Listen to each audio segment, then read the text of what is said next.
lagi bersama Febris di sini. Dunia infotainment kembali diramaikan oleh kontroversi terbaru yang melibatkan salah satu bintang penyanyi terkenal. Skandal yang terungkap ini telah menghebohkan masyarakat dan menjadi pusat perhatian publik dalam beberapa hari terakhir.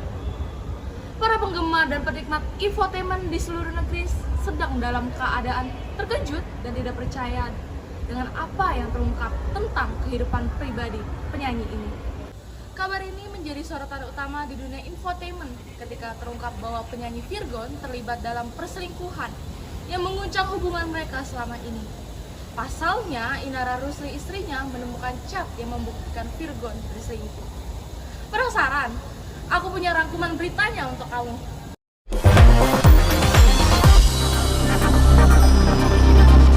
Kabar perselingkuhan menghantam rumah tangga penyanyi Virgon dan sang istri Inara Rusli. Ina terang-terangan membongkar kabar tersebut lewat deret Instagram Stories di akun pribadinya. Benarkah Virgon mendua dari Inara Rusli? Kepercayaan yang telah dibangun begitu kokoh di atas nama cinta pernikahan berubah menjadi bom waktu yang seketika meledak, menghujam hati Inara yang kepalang kecewa. Terlalu banyak informasi yang datang tentang gerak-gerik sang suami yang mencurigakan hingga firasatnya yang kuat. Inara pun akhirnya beberkan segala bukti dari perselingkuhan yang diduga dilakukan suaminya tersebut. Bukti hingga chat pribadi yang diduga membawa nama Virgon hingga menguatkan isu perselingkuhan yang dilakukan seolah jadi bukti rahasia besar Virgon yang tak pernah terungkap selama ini. Tanpa bertele-tele, di awal postingan dari wanita bernama lengkap Ina Idola Rusli itu langsung membeberkan hasil tangkap layar perusahaan seorang warganet yang membongkar identitas seorang wanita yang diduga punya hubungan gelap dengan Virgon dengan identitas berinisial TAA. Lewat direct message di Instagram, seorang warganet yang tak diketahui identitasnya itu begitu yakin dengan apa yang telah terjadi dan mengatakan jika dirinya sering melihat Virgon bersama perempuan berinisial TAA tersebut. Mencoba untuk setia sebagai istri seolah tak berarti apapun di mata Virgon, terlebih melihat apa yang telah dilakukan Virgon terkait dugaan perselingkuhannya tersebut. Hatinya perlahan-lahan mulai rapuh dan terkikis lantaran kekecewaannya terhadap pria yang telah menikahinya sejak 2014 silam. Bukan hanya itu saja, Ina pun juga membeberkan isi percakapan yang diduga dilakukan Virgon dengan salah satu temannya ketika dirinya hendak mencari seorang wanita untuk menemaninya. Dari isi percakapan tersebut terdapat beberapa nama panggilan dari beberapa wanita yang dianggap akrab dengan isu perselingkuhan Virgon. Melihat bukti percakapan itu, membuat publik semakin menggiring opini yang beranggapan apabila pelantun lagu Surat Cinta untuk Starla itu diduga telah berselingkuh dengan lebih dari satu wanita.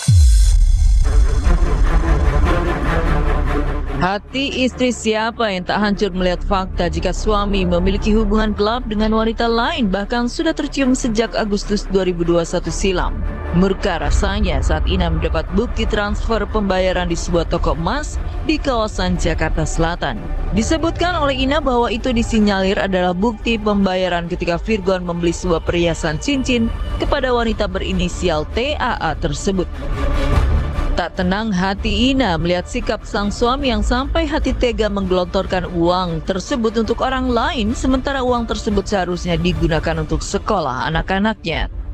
Bukan hanya sekali saja, ada bukti lain yang lebih mencengangkan manakala rentet nominal hingga capai angka ratusan juta rupiah membuat mata Ina terbelalak. Di story Instagram lainnya, Ina juga beberkan secara terperinci mutasi rekening koran dari pengeluaran Virgon mulai dari Juli 2021 hingga Agustus 2022 yang diduga dilakukan Virgon untuk bersenang-senang dengan wanita lain. Sekali berbuat salah mungkin dapat dimaafkan, namun tidak untuk kedua kalinya. Seperti rasa sakit yang begitu membekas melihat sang suami melakukan kesalahan yang sama. Seolah tak pernah berkaca dan membenahi kesalahan, Virgon nyatanya kembali jatuh di lubang yang sama. Pada Agustus 2022 silam, Virgon sempat membuat surat pernyataan lantaran ketahuan selingkuh. Janji manis pun tertulis dalam secari kertas tersebut. Niatnya tak mau mengulangi, namun apa daya surat pernyataan yang telah ditandatangani olehnya di atas materai seolah hanya dianggap kertas putih bernoda yang tak bernilai apapun hanya demi mendapat maaf dari sang istri. Namun, apa yang membuat Virgon kembali ditimpa isu selingkuh di saat Inara begitu tulus menerimanya kembali kala itu? Lantunan kata nan indah yang begitu menyejukkan kini terdengar bernada sumbang kala sang pelantun nyatanya bermulut manis pada orang lain namun menyakiti hati sang istri lewat perbuatan yang kini mencoreng namanya. Kini, publik pun justru mempertanyakan kembali sosok Virgon yang pernah berucap bakal berbenah diri dan hati, bahkan niat mengurangi urusan duniawi untuk lebih fokus beribadah, nyatanya nihil. Kita bulan puasa kayak gini pasti masuk studio ya. Sekarang gue malah ngurangin bermusik, gue malah sibuk ya ibadah gitu. Walaupun nggak kemana-mana di rumah, gue coba. Akhirnya yang bener-bener buat gue berubah jadi religius karena gue udah ngalamin langsung gitu. Gue bener-bener minta sama Allah diangkat derajat gue dan sampai detik ini gitu. Karya-karya gue diterima orang kayak gitu.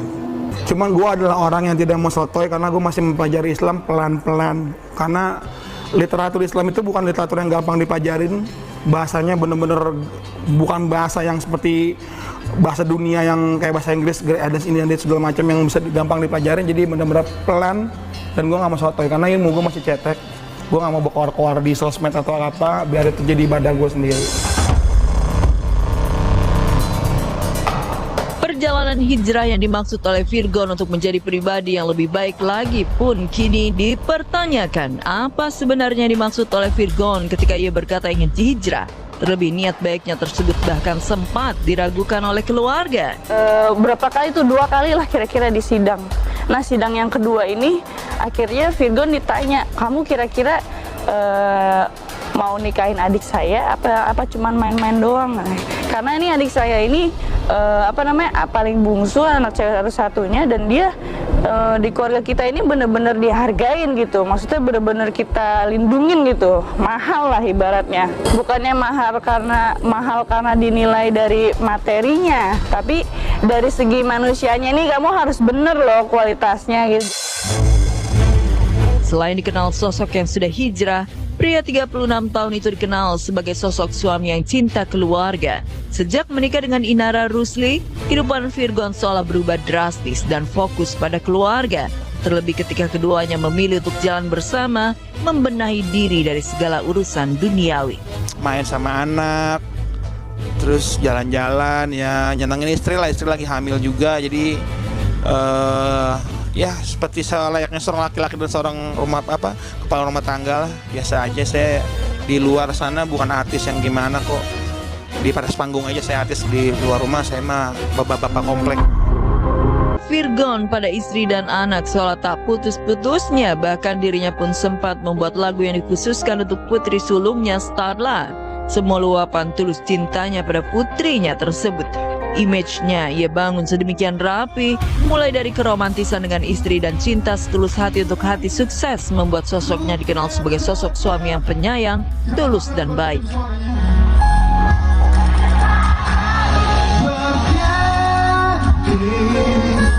Sampai waktu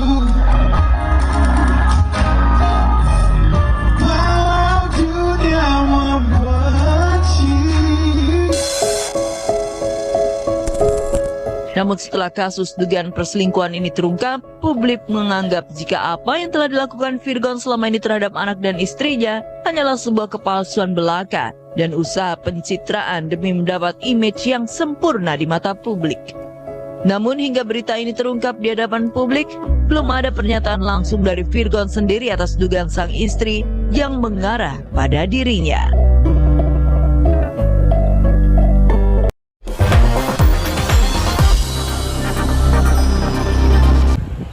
Kisah cinta yang terjalin antara penyanyi Virgon dan Inara Rusli akhirnya berakhir dengan pahitnya perpisahan. Perceraian mereka pun menjadi bukti kegagalan cinta yang sempat dikagumi oleh banyak penggemar melalui karya lagu-lagu Virgon yang faktanya berbanding terbalik dengan kehidupannya. Lalu bagaimana ya proses perceraian mereka? Saudara Juliana Boki akan melaporkan langsung dari tempat di mana mereka melakukan proses perceraian, yaitu di Pengadilan Agama Jakarta Barat. Silakan Juliana Boki untuk laporan beritanya.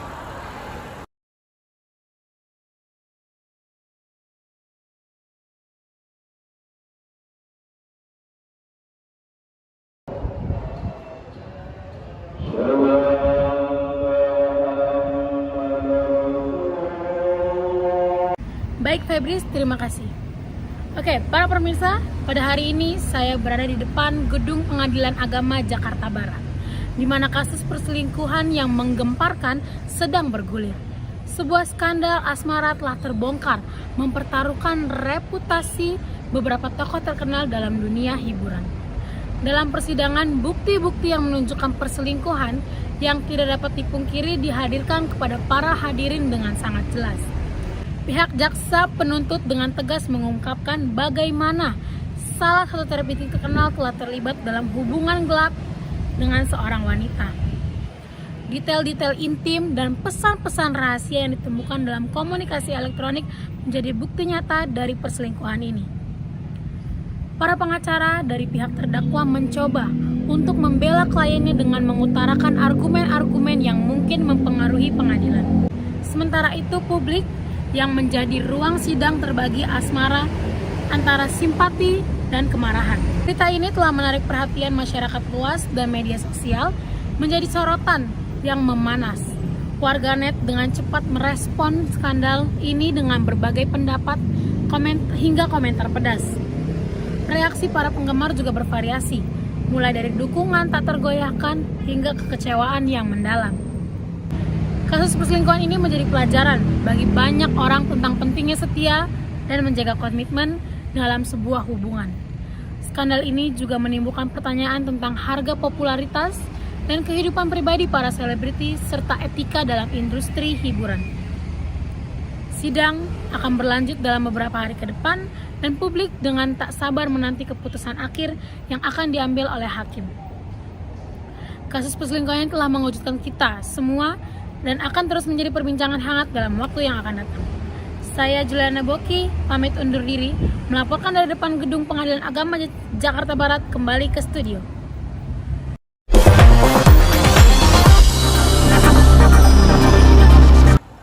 Selanjutnya, aku punya informasi buat pemirsa sekalian yang pecinta kuliner dan senang berburu spot foto kece, yaitu di Chinatown Peak, tempat nongkrong instagramable dengan berbagai kuliner menggoda yang bisa kamu cobain di sini. Mulai dari yang halal sampai yang non halal, semuanya ada, lengkap banget nih.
yaitu Senli yang akan memberikan rekomendasi kuliner di Chinatown Peak untuk pemirsa semuanya.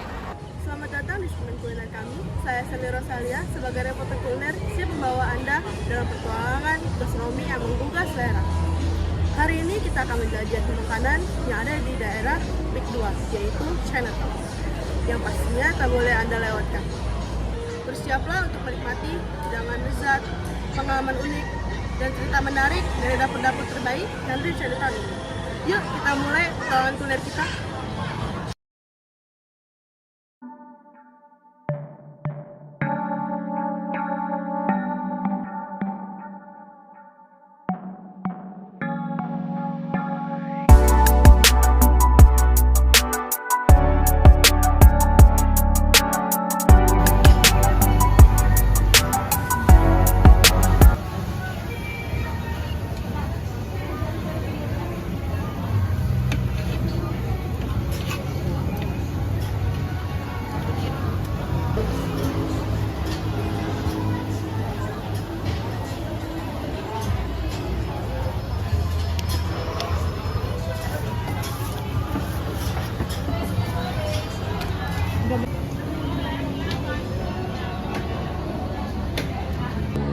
sepanjang jalan yang telah saya telusuri di Chinatown ini, hanya makanan inilah yang saya pilih yang menarik di mata saya.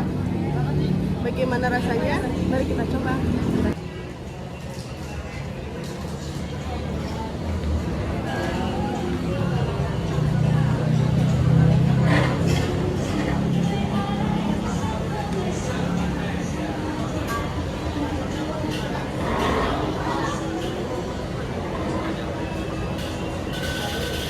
Siomay ini memiliki cita rasa yang unik. Perpaduan dari kacangnya yang sangat kental dan juga asam dari jeruknya. Siomay ini memiliki daging yang sangat kuat dan siomay ini tidak hanya tepung saja.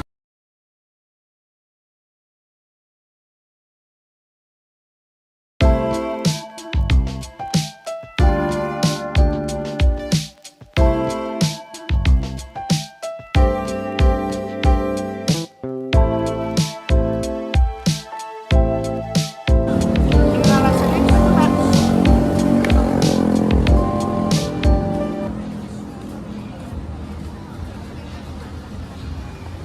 Pankis ini memiliki rasa asam-asam dan juga ada manisnya. Memiliki rasa yang sangat autentik. Tempat ini adalah surga bagi pencinta makanan. Semua hidangan yang saya coba memiliki sentuhan yang unik dan cita rasa yang tak terlupakan. Dan di sini tidak hanya lezat, tetapi juga disajikan dengan porsi yang cukup besar dan dengan harga yang pas. Dalam rangkaian liputan kuliner ini, saya berharap Anda menemukan inspirasi baru dalam mencicipi berbagai hidangan lezat. Selama menjelajahi dunia kuliner, temukan keunikan dan kelezatan di setiap sudut. Teruslah mengeksplorasi keindahan yang ditawarkan oleh ragam makanan di sekitar kita. Sampai jumpa di petualangan kuliner berikutnya.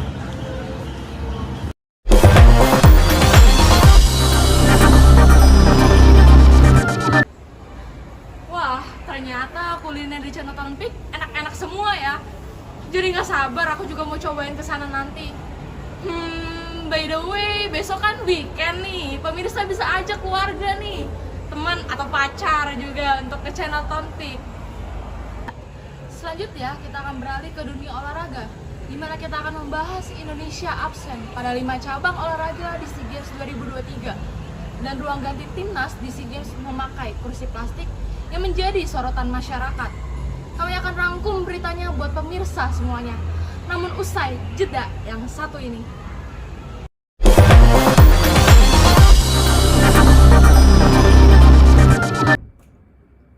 Selamat datang kembali teman-teman. Hari ini kita akan membahas sebuah kabar yang cukup mengejutkan dari SEA Games. Kabarnya Indonesia tidak akan ikut berpartisipasi dalam 5 cabang olahraga yang padahal cabang-cabang tersebut merupakan andalan bagi negara kita agar dapat meraih keuntungan yang cukup besar. Wow, tentunya itu kabar yang sangat mengejutkan, bukan? Ya, keputusan ini memang cukup mengecewakan, mengingat prestasi Indonesia yang gemilang di ajang SEA Games sebelumnya. Kita biasanya melihat Indonesia berlaga dengan semangat tinggi dan mengumpulkan medali demi medali. Jadi, apakah yang sebenarnya terjadi? Betul sekali, tadi kami memantau bagaimana kesiapan dari ajang SEA Games atau upacara pembukaan SEA Games ke-32 di Kamboja, tepatnya di Stadion Morodok Teko Nasional. Tadi pengamanan juga terus dilakukan dari pihak penyelenggara dan juga beberapa kesiapan juga dipastikan untuk nantinya berlangsungnya acara pembukaan dari SEA Games Kamboja ke-32 agar berjalan lancar. Dan khusus untuk kontingen Indonesia, saya sudah bersama dengan Ketua Komite Olimpiade Indonesia untuk mengetahui bagaimana nantinya dari kontingen kita untuk ikut dari parade defile upacara pembukaan SEA Games. Ada Raja Sabto Oktohari.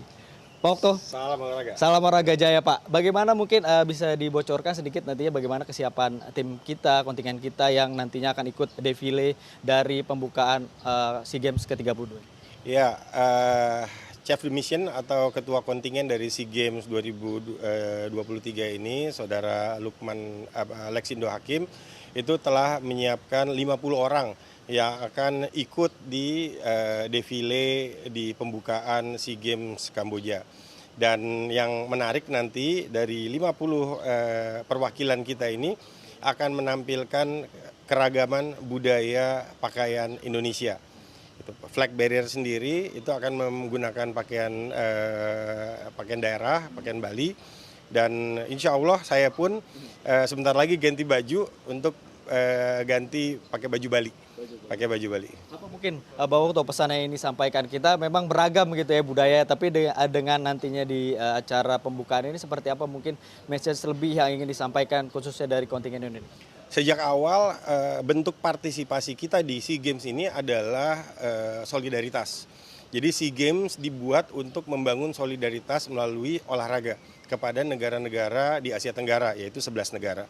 Nah, Indonesia merupakan bagian dari 11 negara ini dan kita menyampaikan kepada mereka bahwa keberagaman yang kita miliki ini membuat sebuah kekuatan di bidang olahraga dan di bidang lainnya, dan kita membangun komunikasi dan persahabatan kepada semua negara-negara termasuk Asia Tenggara. Mungkin ada komunikasi yang dilakukan Bang Okto dari Kamsok kepada NOC Indonesia khususnya bagaimana penyelenggaraan, karena kan kita tahu Indonesia sudah pengalaman begitu dari SEA Games, Asian Games, Asian Para Games. Ya, kita memberikan apresiasi kepada teman-teman dari Kamsok karena untuk pertama kali akhirnya mereka bisa menjadi tuan rumah kegiatan multi event di Asia Tenggara. Ini pertama kali pengalaman mereka dan kita melihat usaha effort yang diberikan itu luar biasa. Kita tahu persis kita pernah jadi tuan rumah SEA Games, SEA Para Games, Asian Games, Asian Para Games. Menjadi tuan rumah multi event itu tidak mudah. Nah, kita memberikan dukungan penuh kepada Kamsok atau Kamboja Organizing Committee, SEA Games Organizing Committee, agar mereka bisa mendapatkan masukan dan mereka bisa melaksanakan kegiatan ini mulai dari pembukaan sampai akhir nanti dengan hasil yang baik. Untuk atlet kita sendiri, bagaimana mungkin Bang dari mereka yang disampaikan sejauh ini, karena ada atlet village juga dan juga ada tempat-tempatnya. Saya sudah melihat langsung fasilitas-fasilitas. Selain kita juga punya rumah Indonesia, tapi kita juga datang ke atlet village. Saya lihat dining hall-nya, makanannya lumayan lah, enak-enak makanannya. Terus para atlet juga terlayani dengan baik dan saya kira karena lokasinya juga sangat berdekatan dengan tempat pertandingan, itu memberikan kemudahan untuk para atlet kita. Untuk target sendiri nih, kalau dari pandangan Bang Okto gimana melihat dengan untuk mengulang sukses lagi di Vietnam, padahal kita tahu sejauh ini komposisi jauh berbeda Bang ya, dari Vietnam di Kamboja ini. Ya, ada fenomena yang baru untuk Indonesia itu karena biasanya kita sangat kuat di olahraga-olahraga perorangan. Tapi belakangan ini mulai dari Filipina itu muncul olahraga-olahraga beregu yang juga mendominasi. Seperti kalau kita lihat mulai dari pembukaan kemarin, kriket menang, hoki menang, gitu kan, sepak bola menang, gitu kan. Nanti kita akan menyaksikan bagaimana basket dan juga voli yang termasuk juga water polo yang semuanya olahraga kelompok. Nah, mudah-mudahan ini menjadi signal kebangkitan olahraga Indonesia khususnya di nomor olahraga kelompok ini agar bisa mendorong nomor-nomor yang lain itu supaya bisa lebih banyak lagi kualifikasi ke Olimpiade. Karena yang kita sadari sejak tahun-tahun yang lalu itu rata-rata yang ikut kualifikasi Olimpiade hanya nomor perorangan. Waktu mungkin bisa dicerahkan lagi atau kasih gambaran lagi kalau mungkin masyarakat pengennya peringkat atas Indonesia nih Bang dalam SEA Games ini kan, karena aturan juga di Kemenpora sudah berubah Bang, mungkin dengan melihat itu harusnya tarafnya. Jadi SEA Games itu tidak bisa menjadikan parameter untuk membandingkan peringkat Indonesia secara keseluruhan karena SEA Games bentuknya adalah solidaritas. Dari 36 cabang olahraga kita hanya ikut 31 cabang olahraga karena ada cabang-cabang olahraga yang memang kita nggak punya, memang kita nggak ada. Ini pun dari 31 ada nomor-nomor yang merupakan bentuk solidaritas kita, seperti Kun Bakator ya kita ikut karena memberikan support kepada tuan rumah gitu. Nah, tapi kita juga bisa mengukur proses pembinaan prestasi yang dilakukan oleh cabang-cabang olahraga yang berpartisipasi di SEA Games ini. Nah, secara keseluruhan nggak mungkin kita melihat peringkat secara keseluruhan bahwa Indonesia di mata Asia Tenggara sebesar ini, ya nggak mungkin, karena nggak apple to apple. Dengan melihat ke prestasi sendiri Bang, ini kan Bang Okto juga memantau bagaimana kesiapan atlet-atlet kita dan venue-nya beda dengan Kamboja pertama, situasi kondisi, cuaca dan venue pertandingan ini pantauan Bang Okto melihat dengan seperti sekarang bagaimana untuk atlet-atlet kita berjuang? Ya, kalau lihat dari kesiapan mereka berusaha dengan sangat optimal untuk memberikan fasilitas yang terbaik. Tapi tentunya tantangan-tantangan yang lain itu tidak bisa dihindari. Yang paling utama cuaca lah gitu. Ini cuaca ini tapi kan tidak terjadi hanya di Kamboja. Cuaca ini terjadi di seluruh wilayah Asia Tenggara yang dialami oleh semua atlet juga gitu. Jadi yang kaget bukan cuma atlet Indonesia, tapi atlet-atlet negara lain pun juga kaget dengan cuaca yang cukup berbeda gitu kan. Ya. Kalau saya menarik satu pertanyaan melihat dengan gratisnya tiket masuk ke venue-venue pertandingan ini menjadi pertama dan di SEA Games Kamboja ini pertama kali, ini komentarnya seperti apa nih Bang, melihat apakah mungkin memang ini satu terobosan baru? Ya saya bercanda sama mereka, saya bilang sama Kamsok, saya bilang sama teman-teman dari Kamboja, kalian ini membuat benchmark baru loh di SEA Games gitu. Apakah nanti negara yang selanjutnya bisa melakukan hal yang sama ya kita nggak tahu. Tetapi itu adalah bentuk effort dari pemerintah Kamboja yang ingin memaksimalkan dan ingin memastikan bahwa kegiatan ini bisa sukses. Untuk itu kita memberikan apresiasi untuk Kamboja.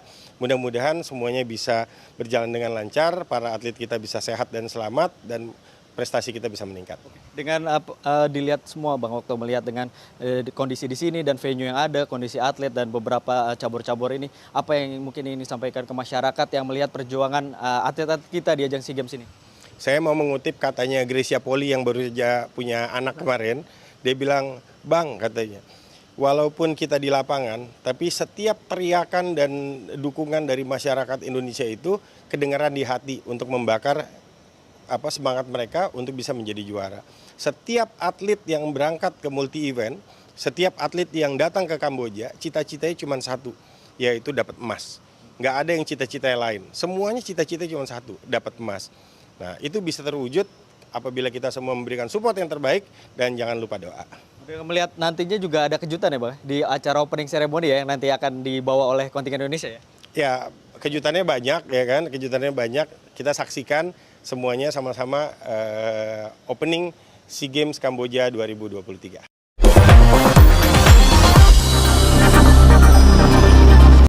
Ternyata keputusan ini diambil berdasarkan pertimbangan tim manajemen Indonesia. Mungkin mereka memiliki strategi yang sedikit berbeda untuk kali ini. Tetapi tentu saja hal ini tidak bisa diabaikan ya pemirsa.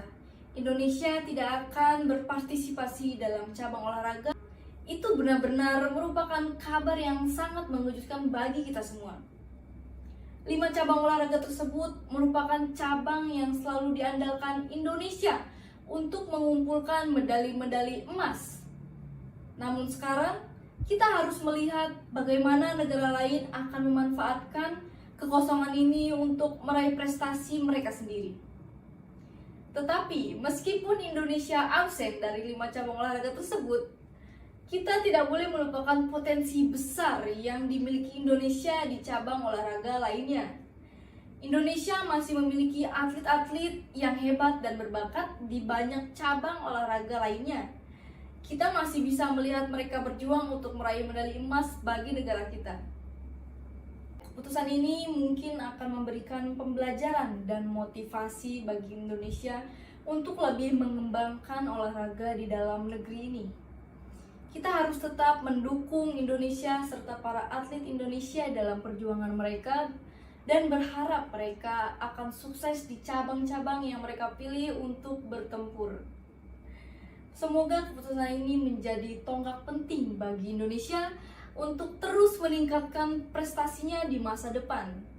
Kita berharap agar mereka bisa kembali bersaing dengan kekuatan penuh di SEA Games dan memberikan kebanggaan bagi negara kita.